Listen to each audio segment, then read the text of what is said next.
Myopia నేడు పిల్లల కంటి చూపును కబళిస్తోంది. కరోనా అనంతర కాలంలో పిల్లలు ఎక్కువగా ఆన్లైన్ క్లాసుల మీదే గడపడం, స్మార్ట్ ఫోన్, ఐప్యాడ్ల వంటి ఎలక్ట్రానిక్ ఉపకరణాలకు గంటల తరబడి కళ్ళప్పగించడం వంటి కారణాల మూలంగా పిల్లలకు దూరపు చూపు బాగా తగ్గిపోతుంది. మయోపియా బారిన పడ్డప్పుడు దగ్గర వస్తువులు బాగానే కనిపిస్తాయి, కానీ దూరంగా ఉండే వస్తువులు మాత్రం సరిగ్గా కనిపించవు. నిజానికి ఈ రకమైన దృష్టిలోపం చిన్న వయసులోనే మొదలై ఆపై వయసుతో పాటు పెరుగుతూ వస్తుందని చెబుతారు డాక్టర్లు. దీనికి చికిత్స పెద్ద కష్టమేం కాదు. కళ్లద్దాలు, లెన్స్లు, లేసిక్ వంటి చక్కటి చికిత్సలు ఇవాళ అందుబాటులో ఉన్నాయి. పిల్లల్లో మయోపియా దృష్టిలోపం గురించిన పూర్తి వివరాల్ని ఇప్పుడు తెలుసుకుందాం.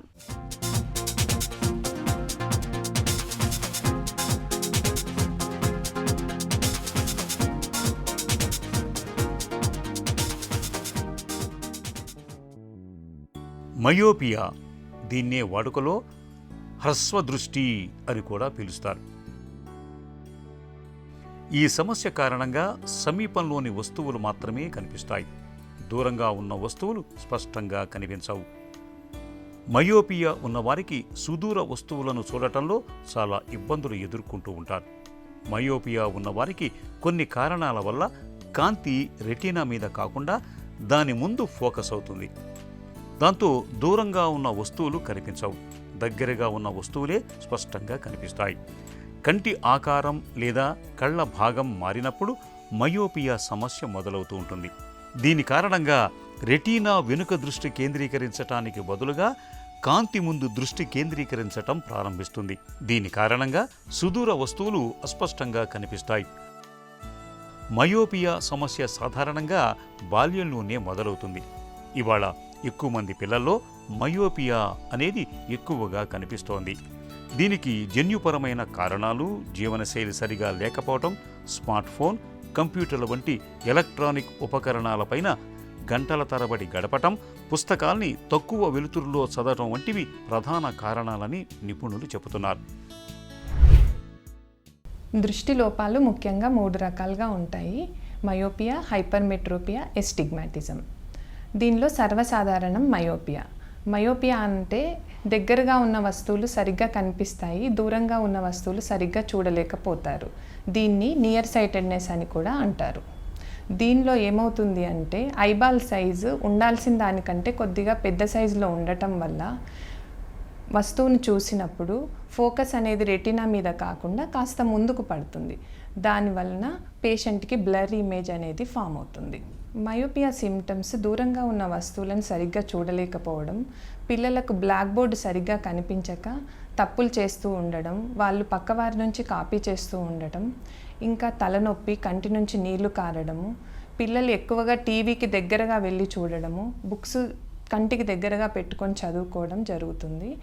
ఇంకా హై మయోపియా ఉన్న వాళ్ళలో కన్ను ఒక పక్కకు తిరిగి ఉంటుంది. దీన్ని స్క్వింటింగ్ అని కూడా అంటారు. మయోపియా ఉన్నప్పుడు పిల్లలకు దగ్గర వస్తువులు బాగానే కనిపిస్తాయి, కానీ దూరపు వస్తువులు స్పష్టంగా కనిపించవు. స్కూల్లో బ్లాక్ బోర్డుపై అక్షరాలు సరిగా కనిపించక ఇబ్బంది పడుతూ ఉంటారు. పక్కన ఉండే పిల్లల పుస్తకాల్లోకి తొంగి చూస్తూ నోట్స్ రాసుకుంటూ ఉంటారు. పుస్తకాన్ని చాలా దగ్గరకు పెట్టుకుని చదువుతూ ఉంటారు. చదివేటప్పుడు ఒక లైను నుంచి మరొక లైనుకు జంప్ అవుతుంటారు. టీవీకి దగ్గరగా కూర్చుని చూస్తూ ఉంటారు. తరచూ కళ్ళు నులమటం, ఊరికూరికే కళ్ళార్పటం, తరచూ చేత్తో ఒక కంటిని మూసుకోవటం, తలనొప్పి అని ఫిర్యాదు చేయటం, తల ఒక పక్కకు వంచి చూడటం, ఇవన్నీ కంటి చూపులో సమస్య ఉందని చెప్పే సంకేతాలే. దృష్టిలోపాలని పట్టి చెప్పే ఈ లక్షణాలను తల్లిదండ్రులు సకాలంలో గుర్తించకపోవటం వల్ల చాలాసార్లు పరిస్థితి చేయి దాటిపోతుంది. మామూలుగా అనారోగ్యంగా భావించో, బడి తప్పించుకోవటానికో, పిల్లలు చెబుతున్న సాకుగా భావించో కొన్ని లక్షణాలను కంటి సమస్యలుగా పెద్దలు గుర్తించలేకపోతున్నారు. మయోపియా ముఖ్యంగా హెరిడిటరీ వల్ల వస్తుంది. ఇంకా ఇప్పుడు ఉన్న పరిస్థితుల్లో అధునాతన టెక్నాలజీ, ఎక్కువ స్క్రీన్ టైమ్స్ అవి వాడడం వల్ల కూడా వస్తుంది. ఎక్కువ ఫోన్ చూడడం వల్ల, ఎక్కువ నియర్ వర్క్, ఎక్కువ చదవడము అనేది దీనివల్ల వస్తుంది. మయోపియా నిర్ధారణ చేసుకోవడానికి విజన్ టెస్ట్ అంటే స్నెల్లెన్స్ విజువల్ చార్ట్, దీంట్లో కింద వరుసలో ఉన్న అక్షరాలు కనిపించవు. ఇంకా ఆటో రిఫ్రాక్టోమెట్రీ, కంప్యూటర్ టెస్టింగ్ అంటారు. ఇంకా రెటినోస్కోపీ ద్వారా నిర్ధారణ చేసుకోవచ్చు. డైలేటెడ్ ఐ ఎగ్జామినేషన్ ద్వారా అకామిడేషన్ అనేదాన్ని న్యూట్రల్ చేయడం వల్ల కరెక్ట్ పవర్ ఇచ్చే అవకాశం ఉంటుంది. ఇంకా slit lamp examination, fundus examination చేయడం ద్వారా మయోపియా అనేది కార్నియా, లెన్స్, రెటీనా దేనివల్ల వస్తుంది అనేది తెలుసుకొని దానికి తగిన చికిత్స చేయడానికి అవకాశం ఉంటుంది. పిల్లల్లో కనిపించే మయోపియా వంటి దృష్టి లోపాలను సరిచేసేందుకు ఇవాళ కళ్లద్దాలు, కాంటాక్ట్ లెన్సెస్ మొదలుకొని లేసిక్ సర్జరీ వరకు పలు చికిత్సలు అందుబాటులో ఉన్నాయి. కళ్లద్దాలను లేదా లెన్సులను సూచించే ముందు సాధారణ ఐ చెకప్తో పాటు రెటినోస్కోపీ వంటి పరీక్షలు చేయాల్సి ఉంటుంది. వీటి సాయంతో హ్రస్వదృష్టి తీవ్రత ఎంత ఉందన్నది తెలియటంతో పాటు రెటీనా అనేది కాంతిని ఎంత మేరకు పరావర్తనం చేస్తోందన్నది కూడా తెలుస్తుంది. ఆపై మయోపియా తీవ్రతను బట్టి కళ్లద్దాలను, లెన్సులను డాక్టర్లు సూచిస్తారు. కళ్లద్దాలు, లెన్సులు వద్దనుకున్న వారికి లేసిక్ సర్జరీ ఒక చక్కటి పరిష్కారం. సునిశ్చితమైన లేజర్ని కంటి రెటీనా మీదకు పంపటం ద్వారా రిఫ్రాక్టివ్ ఎర్రర్ను ఇవాళ సులువుగా సరిచేయచ్చు. అయితే రెటీనా పొర చాలా పల్చగా ఉన్న పిల్లలకు మాత్రం లేసిక్ కంటే కళ్లద్దాలు వాడుకోవటమే మేలని చెబుతారు నిపుణులు. మయోపియాకు ముఖ్యంగా పిల్లల్లో మాత్రం అద్దాలను ప్రిస్క్రైబ్ చేయడం అనేది ఉత్తమమైన మార్గము. ఎందుకంటే చిన్న పిల్లల్లో కన్ను సైజు పెరుగుతూ ఉంటుంది వాళ్ళ ఏజ్ ప్రకారంగా. దానివల్ల వాళ్ళకి మయోపియా ప్రోగ్రెషన్ అనేది ఎక్కువగా ఉంటుంది.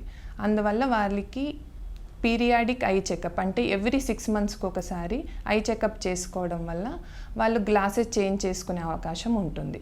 ముఖ్యంగా పిల్లల్లో వీక్ ఎట్రోపిన్ డ్రాప్స్ రోజు రాత్రి యూజ్ చేయడం వల్ల మయోపియా ప్రోగ్రెషన్ని తగ్గించుకోవచ్చు. ఇంకా ఈ రిఫ్రాక్టివ్ సర్జరీస్ ద్వారా -8 పవర్ వరకు ఉన్న మయోపియాని తగ్గించుకోవచ్చు. పర్మనెంట్ లెన్స్ ఇంప్లాంట్ చేయడం ద్వారా దీన్ని ఐసిఎల్ అని కూడా అంటారు.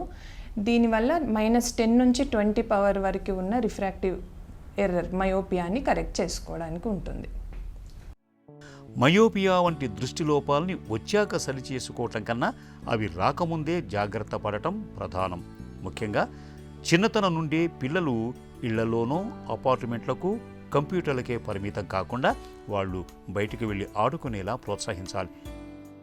ఎందుకంటే మన శరీరం దేనికి అలవాటైతే దానికి సర్దుకునే గుణం ఉన్నట్లే కళ్లకు కూడా దగ్గర చూపుకి ఎక్కువ అలవాటు చేస్తే అవి కూడా ఆ చూపుకు మాత్రమే పరిమితమవుతాయి. ముఖ్యంగా నగరాల్లో ఇండోర్ కార్యకలాపాలే ఎక్కువ. దీనివల్లే ఎక్కువగా దగ్గర చూపు బాగుండి దూరపు చూపు కనిపించకుండా పోవటం అనే సమస్య ఎక్కువగా వస్తుంటుంది. అందుకే ఓపెన్ గ్రౌండ్స్కు, విహారయాత్రలకు, ట్రెక్కింగ్ తదితర వాటిల్లో పిల్లలు, పెద్దలు పాల్గొనటం, దూరం వస్తువులను చూసే అవకాశాలను తరచుగా కళ్లకు కల్పించటం వల్ల దూరపు చూపు దెబ్బతినే ప్రమాదం రాదు.